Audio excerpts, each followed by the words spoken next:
Did you know that a single kiss in the right place can cause more chaos in the mind than a 3-hour argument? I'm not talking about cheap romanticism or soap opera scripts. I'm talking about pure strategy, because kissing is not just about contact, it's silent communication and sometimes elegant manipulation. Imagine if every area of the body were a hidden button. Some turn on tenderness, others desire, and a few activate obsession. And yes, most men think they know where they are, but they're more wrong than a GPS with no signal. Today I'm going to show you 6 places that, if you use them well, can make a woman think about you non-stop. It's not magic, it's science. With a Machiavellian touch, and as Sika would say, nothing is ours, except our time. So don't waste it kissing where everyone else kisses. But before we start, if this video gives you value, subscribe and turn on notifications. I don't promise to turn you into a philosopher of love, but I will make you someone who kisses with intention and not by accident. Because kissing without a strategy is like shooting with your eyes closed. You might hit the mark, but you'll definitely waste bullets. Brace yourself, because what you're going to hear today could change the way you see a kiss and the way she sees you. Let's get started. First area, the neck. That thin line between the head and the heart that, if you know how to use it, can become your best ally or your worst mistake. Because yes, many people believe that kissing the neck is like lighting a bonfire. You get there, blow on it, and that's it.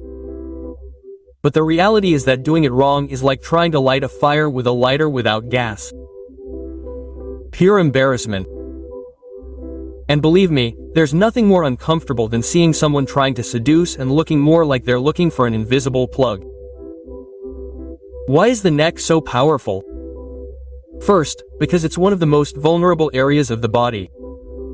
You can't see it, you can't protect it.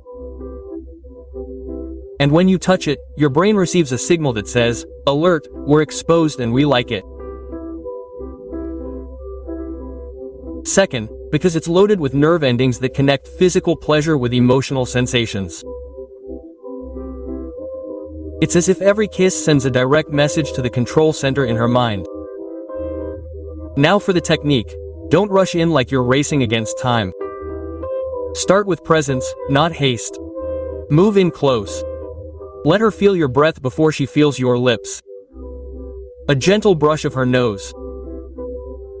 An awkward pause, and then a slow, precise kiss. If you want to score points, alternate between the side of her neck, just below her ear, and the base of her neck where it meets her shoulders. And here comes the Machiavellian trick. Pull away before she wants you to, because anticipation is your secret weapon. A kiss on the neck can last 5 seconds. But if you interrupt it at just the right moment, those 5 seconds will stick in her memory as if they'd lasted an eternity. She might even feel a slight tingle there hours later and smile to herself without knowing why. Remember, the neck isn't an on-off switch. It's more like a dimmer switch. Control the pace, play with the pauses, mix tenderness with a touch of danger. Don't be that guy who seems to be searching for his lost key between her shoulders. Be the guy who with a single kiss leaves her wondering, what else could you do if you wanted to? And as Marcus Aurelius said, the soul is tinged with the color of her thoughts. Well, after a kiss executed on the neck, I assure you that a large part of her thoughts will be tinged with you. And if you achieve that, you will not only have gained a moment, you will have planted an idea that will hopefully grow on its own. Second area, the lower back. That silent territory that many ignore, but that holds a power that even she doesn't know it has. It's like that forgotten file on your computer desktop that when you open it turns out to be pure gold. And yes, most men don't even consider it. They are so busy looking for the obvious that they forget that desire is ignited in the unexpected. Why is this area so powerful? First, because it is not a place that is seen every day. That's precisely why any contact there breaks the routine and mental pattern. Second, because it's very close to the body's center of gravity and touching it awakens sensations that travel up and down, connecting mind and body without her being able to control it. It's as if you've found a shortcut to her subconscious. But be careful, it's not about reaching out and kissing her as if it were the crowning glory of a championship. Start subtly. If they're standing, a hand on her lower back while you talk. It can set the stage. If they're close, a brush of the lips, with almost no pressure, can turn her on more than any exaggerated gesture.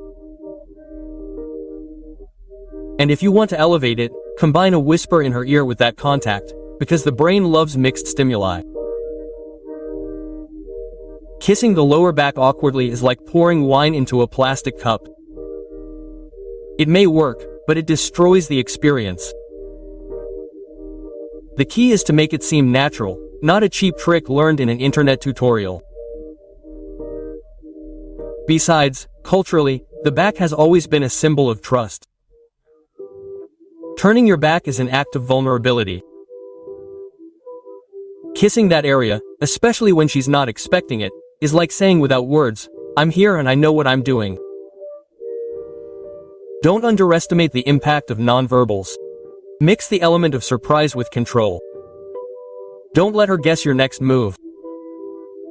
A slow kiss, a calculated pullback, a pause that lets her think.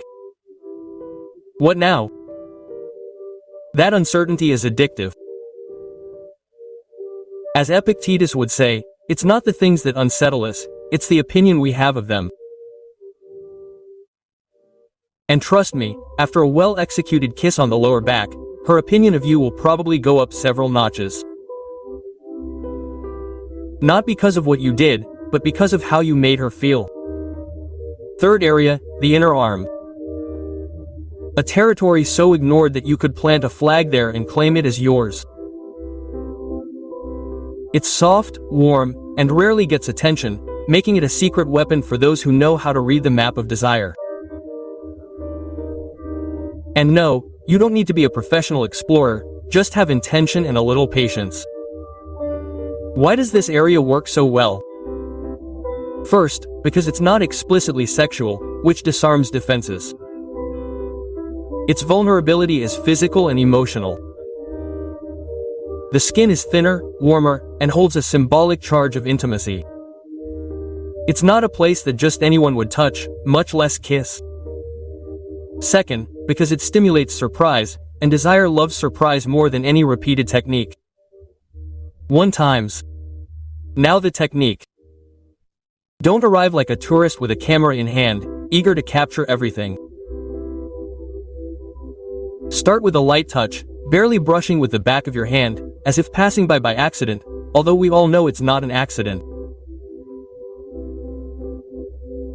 Then lean in and leave a slow, almost whispered kiss against the skin. Don't look for physical intensity here. Look for emotional intensity. Kissing the inside of the arm roughly is like trying to play the violin with a hammer, possible but catastrophic. This is an area for detail, for a slow pace. The Stoics would say that self-control is the basis of all virtue. Kissing this area requires precisely that, self-control. The goal is not for her to react immediately, but to feel that you have seen her in a different way, as if you have deciphered a secret that even she did not know. The most interesting thing is that this kiss leaves a mental mark. It does not become a story that she can tell her friends without blushing, but it remains as a memory that appears at the most unexpected moments. A small emotional anchor that, without her knowing it, reminds her of you. Combine it with a fixed gaze before or after the kiss. That mix of intimate contact and visual language melts resistance faster than any compliment. As Sika said, luck is what happens when preparation meets opportunity. Well, this area is your opportunity, and if you arrive prepared, luck will be on your side, and with a little practice, so will her constant attention. Fourth area, the hands. Those tools that we use for everything except for what really matters. Hands tell stories, transmit emotions, and if you know how to read and touch them, they can become a brutal emotional trigger. But of course, most people just squeeze them in greeting or use them to pass the salt shaker and then wonder, why don't they awaken anything? Why do they work so well? Because they are full of nerve endings, but they are also symbolically connected with care, support, and presence.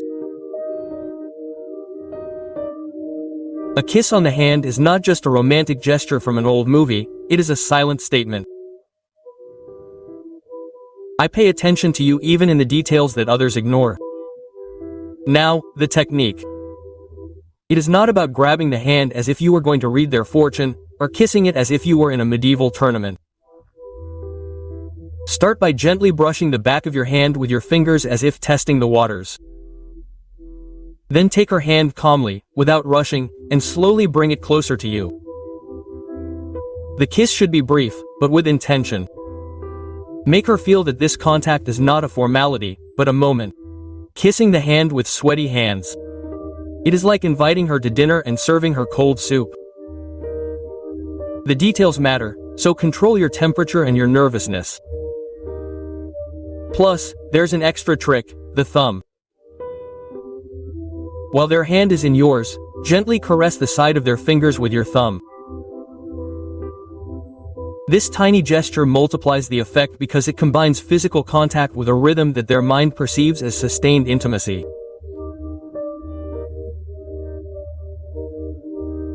The hands, unlike other areas, allow for contact even in public without arousing suspicion, making it a double-edged gesture, innocent to the viewer but loaded with meaning to the recipient.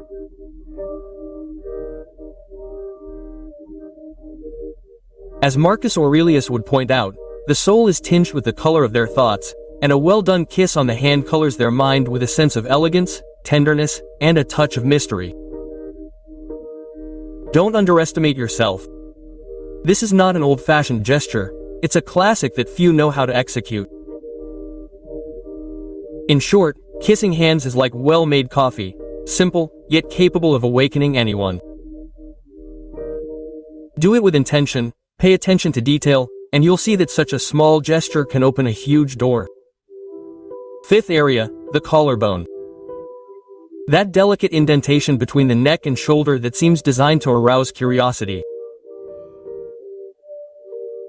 It's not as obvious as the lips, nor as secret as the lower back, but it has a magnetic charm that few can exploit well, and that's your advantage. While others ignore this treasure, you can turn it into a breaking point. Why is it so powerful? First, because it's associated with moments of vulnerability. You can see it when her clothes fall a little, when she leans in or relaxes. It's an area that doesn't scream for attention, but it silently demands it. Second, because it combines bone and skin in a mix that the brain interprets as elegance and sensuality, and if you do it right, also as gentle danger.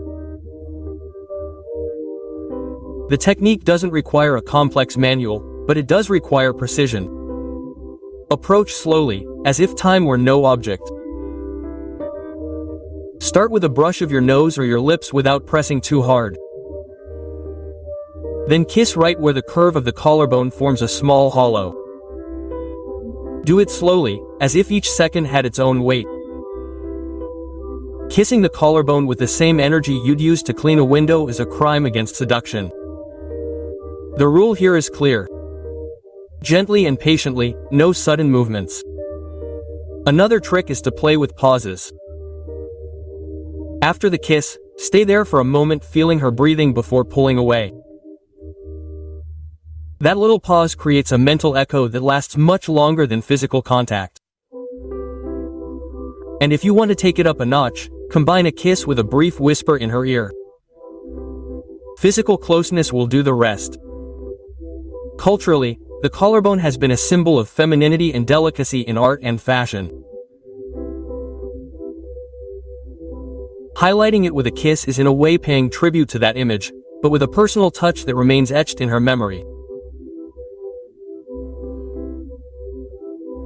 As CNE would say, we don't dare to do many things because they are difficult, but they are difficult because we don't dare.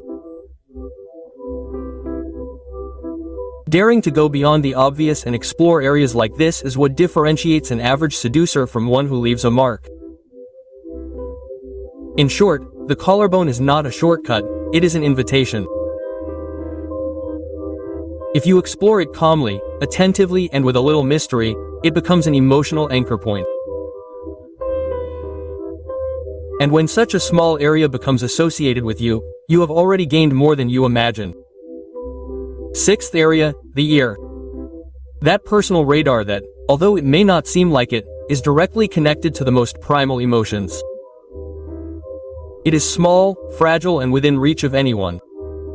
But not everyone knows how to take advantage of its potential. Many believe that the ear is only used for listening, when in reality it is also a direct gateway to the imagination. And yes, it is a double-edged sword. Used correctly, it causes chills. Used incorrectly, it causes uncomfortable laughter. Why is it so effective? First, because it is full of nerve endings that are very sensitive to light contact and heat. Second, because it involves two stimuli at once, physical and auditory. The brain does not know which one to pay attention to and ends up giving in to both. The correct technique begins with the context.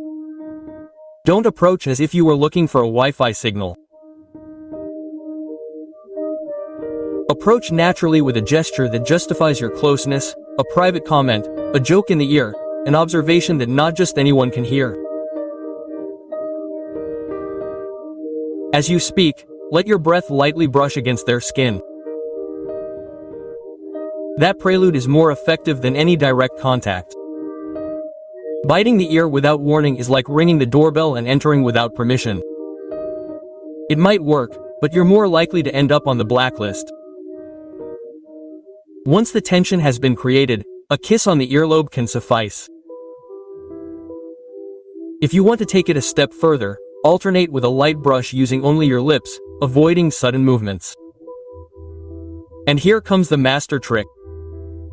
Combine contact with short, deliberate words. The proximity and low tone will make each syllable resonate in her mind more than in her ears. Another important detail, don't neglect symmetry. If you work on one ear, give the other a moment. The brain loves balance, and unintentionally breaking it can diminish the impact. As Epictetus said, we have two ears and only one mouth to listen more and talk less. Applied here, listen to her reactions and speak just enough to intensify them. In short, the ear is not just a channel for words, it is a stage where sound, touch, and emotion intermingle. If you work on it with patience, subtlety, and a touch of mischief, it becomes an experience she will remember long after the words are forgotten. Conclusion. Ultimately, this isn't just about technique, it's about attention. Every kiss, every caress, every pause is a silent message that says, I see you, I hear you, and I'm here. It doesn't matter if it's on the neck, the collarbone, or the hand. What matters is the intention with which you do it. The detail creates an impression, and the impression, if it's deep, stays with you forever. Now I want to hear from you. Which of these areas do you think is the most effective? Which do you think many people underestimate?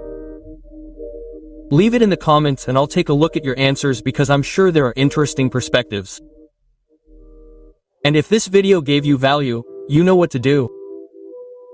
Subscribe and turn on notifications so you don't miss out on future content. Here we talk about details that make all the difference, and it would be a shame if you missed it. I recommend that after this video, you watch the one I have on fatal mistakes in seduction that no one tells you about, and also how to generate attraction without saying a single word. I assure you that it will give you even more ideas to improve your game. Remember, the most intense connections are not built with grand gestures, but with small moments full of intention. If you are able to create those moments, you will not only make a difference, you will become unforgettable. See you in the next video, and until then, take action, experiment, and don't be afraid to surprise, because in the art of seduction, the best strategy will always be the one born from authenticity.